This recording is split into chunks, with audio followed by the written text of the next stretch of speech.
Hello, and welcome to Games is Lit 101.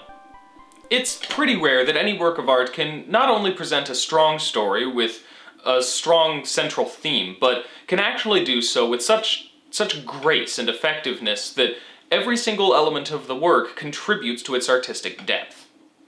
This is one of those games. Bastion was the first game made by Supergiant Games, released in 2011 as an Xbox Live Arcade game and later ported to the PC and iOS, among a few other platforms. There's not as much relevant historical background to this one as there was for Prince of Persia, so I'll skip the bit about the creators and history of the game in favor of utilizing the creators' input throughout the video to give some perspective on our discussion. But if I dive right into what makes Bastion such an exceptional game, this video is going to be something of an unorganized mess, so instead, I'm going to start by going over the story so that we can have a full picture of the narrative and its themes before talking about how the various elements of the game apply to them. This does mean, of course, that as with all of my literary analysis videos, all of the spoilers are ahead. Seriously, not a single secret of this truly great game will not be laid bare here. I highly recommend that you go play it before watching this video. You do not want to ruin this for yourself. Okay, so you played it. Okay, cool. Let's do this then. Bastion opens with a kid waking up in Proper story's supposed to start at the beginning. Ain't so simple with this one. Now here's a kid whose whole world got all twisted, leaving him stranded on a rock in the sky. Wow. I can't... listen to that. I'm sorry, I can't tell you this story as well as he can. I'm out. I'm out.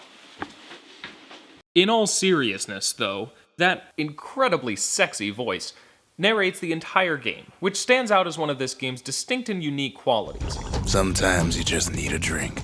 He narrates the journey and tells the story as you play it out. We'll talk a bit more about him later, but for now I just need to cover the story a bit more quickly, so here we go. The player takes control of the kid, a silent and unnamed protagonist who wakes up to find the world around him destroyed by a catastrophic event simply referred to as the Calamity.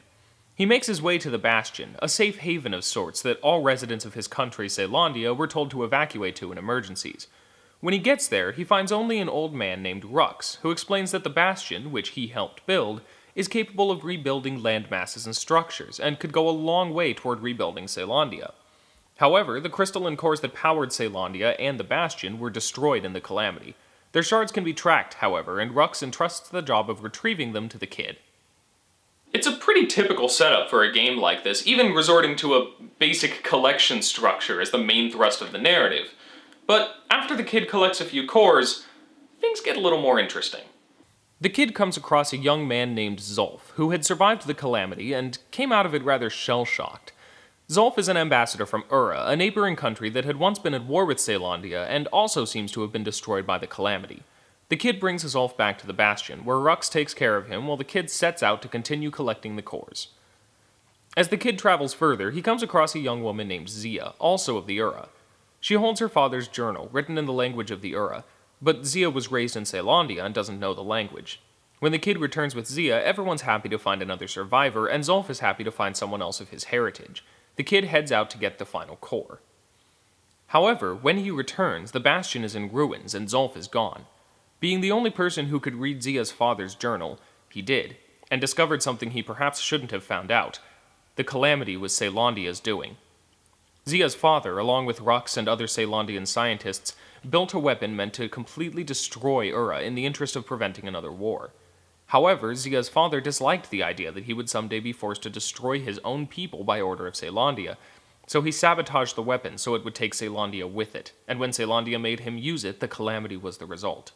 Zulf angrily confronted Rux about this and damaged the Bastion's central mechanism before returning to Ura territory in hopes of finding more survivors. The kid continues his quest, this time collecting other MacGuffins that should help fix the Bastion. However, once he does, he returns to find a group of Ura attacking the Bastion, damaging it even further, taking a shard, and taking Zia. It seems that Zulf found a number of surviving Ura and explained to them that Caelondia was responsible for their destruction, inspiring them to launch an attack on the Bastion in revenge. But Rux explains that the Bastion is the last hope for recovering from the Calamity, that it can actually fix it. The kid pursues the Ura, fighting his way through them to reclaim the shard they stole and rescue Zia. He manages to find Zia and discovers that she went with the Ura willingly to see what has become of them, but found that they're obsessed with revenge, and agrees to return to the Bastion. At this point, Rux's narration begins referring to Zia in the second person, making it clear he's telling the story to her and that this is as far as he knows. The kid is currently out trying to get Zulf, and Rux doesn't yet know how this story ends. All of us are waiting for a kid. The kid continues to the Ura homeland to retrieve the last shard, fighting his way through to get to Zulf. But when he gets to him, the Ura have beaten him to the brink of death, blaming him for bringing the kid to their homeland. And it's here that the player has the first of two choices in this game. They can take Zulf at risk of their own lives and try to escape with him in tow, or leave Zulf to die so the kid can fight his way out. Now, if you decide to leave Zulf to die, then what happens is a pretty basic action scene with nothing exceptional about it. But if you save him, then what follows is one of the most powerful moments I've ever experienced in a game. The only way to truly do it justice is to play it, of course, but since this is a video, I'm gonna have to settle for showing you. Besides, if you're watching this video and you're a good person who respects the work that went into the creation of this story, then you've already played the game anyway. Right?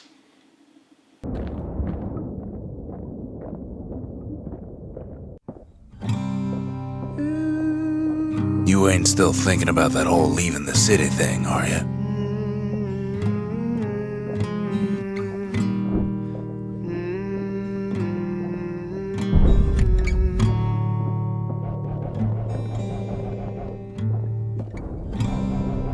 I set my sail, fly, the wind it will take me back to my home, sweet home. Lie on my back, clouds are making way for me. I'm coming home, sweet home. I see your star, you left it burning for me. Mother, I'm here.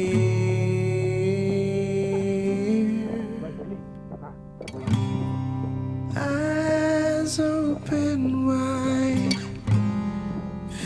Kid's probably dealt with Zulf by now. It reminds me of myself when I was his age. I ever tell you about those days? The Ura actually stop trying to kill you and even attack one of their own for the sake of letting you pass when they see that you are risking your life to save the life of a man who betrayed you. And all to a morose, beautiful song about Zulf resigning himself to his death. And seriously, if you just watched this scene without having played it, you don't know half of how powerful it is to experience this. To actually make that choice, to decide to save Zulf at the risk of your own life, and then to almost die multiple times. Seriously, the game makes you take the little health potion thingies just to not die multiple times in that sequence. To make all those choices and face that possibility of death, only for the Ura to stop out of sheer awe and respect for your selflessness. It's a whole new world of tension and suspense and justified moral pride. Regardless of whether the kid saves Zulf or not, he makes it back to the Bastion with the shard, and Rux explains that he has a choice. The Bastion can rewind time to a while before the Calamity began, but no one will have the memory of what happened. It could all just happen the exact same way, but at least it's a chance. The other option is to evacuate, with the survivors and the Bastion leaving Caelondia in hopes of rebuilding elsewhere. The player is given this choice, and the story leaves off at this point in either case. Don't let anything you've done get to you. You can save all those creatures here and now. Any moment I'd want to live again happened after the Calamity, not before. Alright, so with all that out of the way, time to really get into it. Bastion is a game with a very strong central theme, a theme that all elements of the game are made to support. That is the theme of moving on. Bastion is a story that wants to emphasize how important it is to move past tragic events and difficult loss, as well as how damaging it can be to hold on to such things. When you look at it, basically every problem in this game is caused by the inability to move past tragic events. The reason the animals in the game are attacking you is because they're acting on instinct. They don't know how to handle the destruction around them, so they just lash out at you. Zulf leaves the Bastion and rallies the Ura against it because he can't forgive the Kid and Rux of Caelondia's sins. Even the Calamity itself was caused when Caelondia was just not able to work out their differences with the Ura, choosing instead to destroy them for past grievances.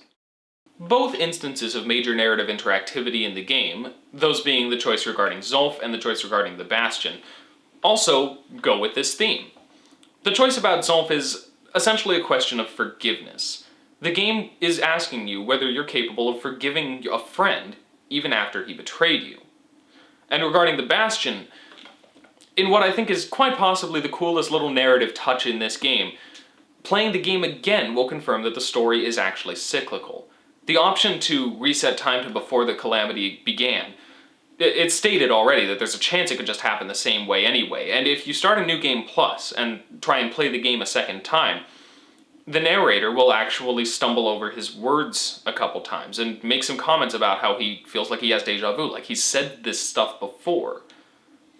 Resetting time doesn't actually fix the problem. It doesn't change anything.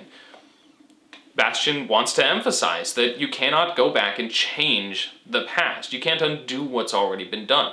You can only accept it and move forward as best you can.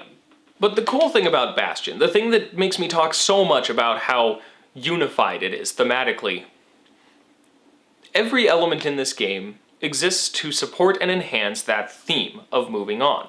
Every element in this game exists to support every other element that's trying to support the theme of moving on. It's an achievement in unified design. So to look at how this works, we're going to be talking about the audio, the visuals, and the gameplay. And we're going to see exactly how they work to further connect the player to the world of Bastion, as well as to the theme of moving past tragedy. First up, the visual aesthetics. Bastion was actually hand-painted by artist Gen Z, and the result is rather gorgeous, but more importantly, the artwork was actually intentionally designed from the beginning to communicate both great beauty and great ruin simultaneously. Bastion is, at its heart, a post-apocalyptic story, but unlike most post-apocalypse games, which tend to surround you in dull, gray, ruined environments, Bastion seeks to surround you not only in ruin, but in great beauty as well. And don't get me wrong, that dull gray look, it works for a lot of those. It's appropriate for the concept of a post-apocalypse, but Bastion wants to communicate just how beautiful this world was, and how beautiful it still is, even as you fight through its ruins. Z herself said, "This went hand in hand with our decision to portray a post-apocalyptic world in such a way as to emphasize the beauty that's still there. Rather than illustrating the world of Bastion as a brown, broken, dirty thing, which has been done a lot, I wanted to present something approachable and refreshing, showing how you can find beauty and meaning even after the destruction of this world." See, a common difficulty of post-apocalyptic games is in actually trying to get the player to be invested in the world, to care about seeing it restored. Many of the best games in this genre, like the Fallout series, tend to get over this hurdle by connecting you to the people in the world, by letting you see all the little communities that have picked themselves up after what happened and now are trying to get by. Bastion, on the other hand, wants to connect you to the world itself. It wants to show you just how gorgeous it is even while it's in ruins. Imagine how beautiful it must have been, how much it must have been before the Calamity. It wants to show you just how much was taken away so that it can make you care about bringing it back. But in the end, it doesn't ask you to bring it back. It asks you to not only see the beauty that was, but to see the beauty that is. To see what still remains, and to appreciate it, and to believe that you can take this remaining beauty and build something great out of it still. In the end, this atmosphere, this feeling, contributes a lot to what choice you're going to make in the end. Now, the audio of this game can be discussed in two distinct parts, the music and the narration.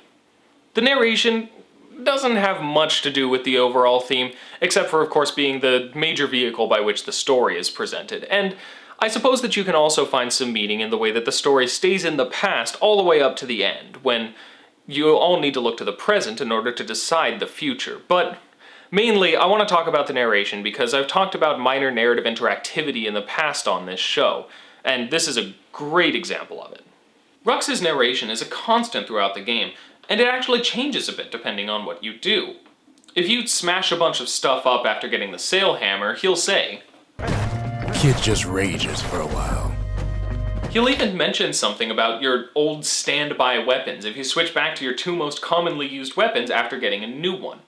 None of this changes the story, of course, but what it does do is provide a subtle way in which Bastion is actually reacting to you and what you do. Video games are used to having players react to them. That's essentially what they are. They provide a challenge, the player reacts to it, they overcome it, and then the most interaction the game has with the player after that is essentially telling them how well they did. But it's still fairly rare, despite how much the player reacts to games, that games then react to the player in meaningful ways. This addresses that. This is a way of Bastion interacting directly with the player to make them feel more connected to the world and more involved in the world. Plus, We could always see the stars. We just never could reach them, no matter how high we built. what I would give to have my life narrated by that voice.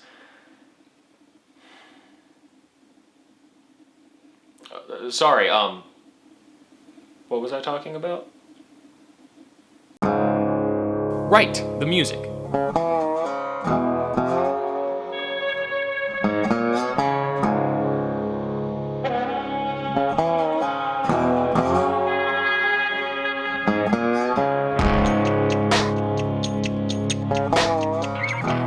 The music in this game, aside from just being a joy to listen to, is also made to invoke the same kind of contrast as the artwork. Darren Korb, the composer, calls the style acoustic frontier trip-hop. Its biggest influence is clearly folk music, but it also has a lot of really tense, heavy percussion. It reminded me of the country, of beautiful landscapes, but also of industry or destruction, of metal striking against metal.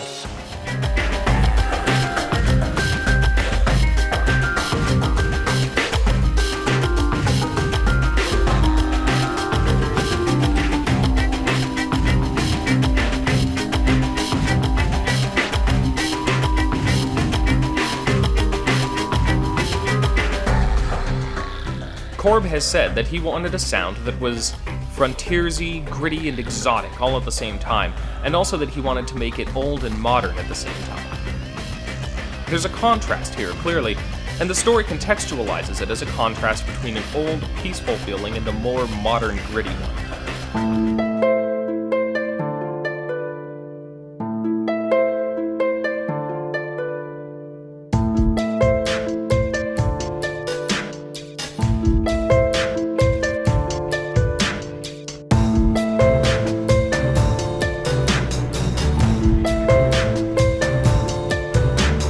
Again, we have that dissonance with a gorgeous land combined with harshness and destruction, invoking feelings of nature and laid-back life as well as feelings of urgency and intensity. It's all in the name of building dissonance, that simultaneous presentation of ruin and beauty, before eventually asking us to close that gap, to accept ruin and beauty simultaneously rather than trying to separate them, because we can't pick and choose what life throws at us, only what we do with it. I set myself fly, the wind will take me back to my home, sweet home. Lie on my back, climb to make a way for me. I'm coming home, sweet home. I love this soundtrack so much, but we do need to talk a bit about the gameplay too, so let's get into that. Bastion's gameplay, as it relates to the themes of the story at least, is focused on three specific elements: rebuilding, personal growth, and defense against those who lash out at you for past sins. Let's take a look at these three elements. Rebuilding is a constant element of the gameplay because of how the levels piece themselves together. This was originally a decision made for the sake of giving easy direction for the player, to ensure they knew where to go, but it also allows for the constant presence of the idea of piecing the world back together, which, of course, is the ultimate goal of the game. It cannot be restored, only rebuilt. You also build up parts of the Bastion as you play, again playing on that theme of rebuilding, but also playing into another theme: personal growth. This is a theme embedded into the gameplay of any RPG, since leveling up and growing stronger are very core parts of the entire genre, but with Bastion, that's actually meant to be part of the story as well. After all, it takes maturity to forgive someone and move past the wrong that they've done you. The kid is growing stronger physically as the game progresses, but this is also meant to be symbolic of his growing emotional maturity, to the point where he is far more mature than Zulf, or the Ceylondians who caused the Calamity to begin with. The kid spent much of his life before this working on a wall between Ceylondia and Ura, building both a physical and a metaphorical barrier between himself and the people who were supposed to be his enemies. Now, this kind of immature us versus them mentality is not particularly conducive to trying to work with the Ura and save everyone, as Zulf's rash actions show, but by the end of the game, the kid is supposed to have moved past this point. And if the player has learned as much as the kid is supposed to have, then by the time the choice for Zulf comes around, they'll decide to save him and move past that. All of this growth of the kid is embedded into the character growth in the gameplay. As the kid grows physically stronger, he's also supposed to be growing emotionally stronger as well. And finally, the gameplay communicates the themes of the story through its enemies. Every enemy you face in this game is either trying to protect or regain something they've already lost. The vast majority of the game, you're fighting off animals. They're attacking you because their home has been destroyed, and not knowing how to move on from that, they lash out. You're only even fighting them out of self-defense. Now, of course, they're animals. They wouldn't know any better. But that's kind of the point. This characterizes the inability to move on from this destruction as animalistic and non-intellectual.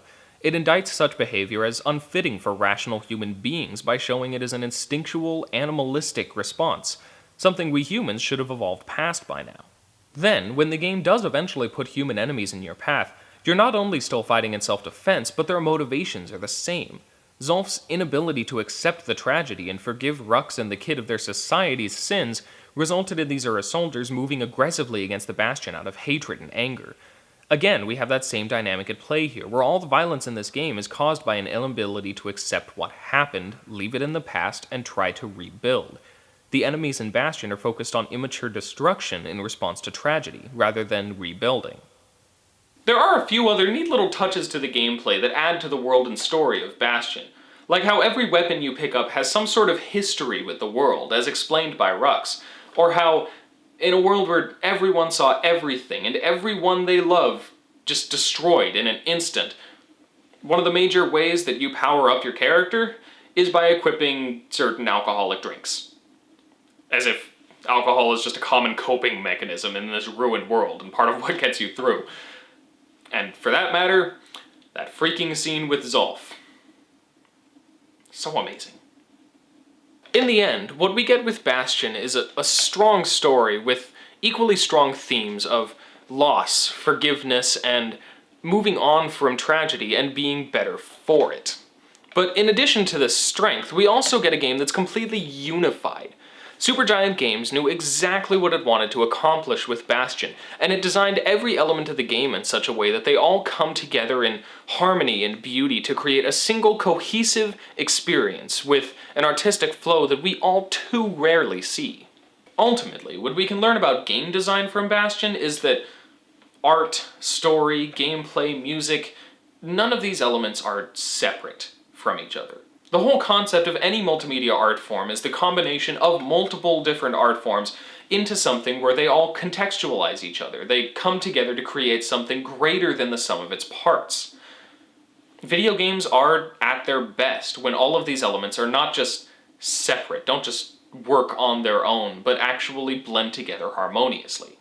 And what we can learn from Bastion about ourselves is that we can't change the past. We can't change the actions that we've already taken, and we certainly can't change the actions of others. And nothing good is going to come from trying. We just end up dwelling on past sins and hurting ourselves and those around us. But what we can do is learn from it all. We can take all of the mistakes and the tragedy and the depravity that breaks us and build it all into something beautiful from the pieces. And doing so is the only true way to move on from tragedy. So that was Bastion. I hope you learned something about it and can maybe more effectively appreciate just how much work went into this wonderful piece of interactive art. Next week, we're going to be talking about a bit of a problem with the way we tend to look at video games, both in culture at large as well as specifically in gamer culture. And then next time on Literary Analysis, we're going to be talking about a relatively little-known cult classic of a game about moral struggles, human nature, and talking pigs. See you next week. Class dismissed.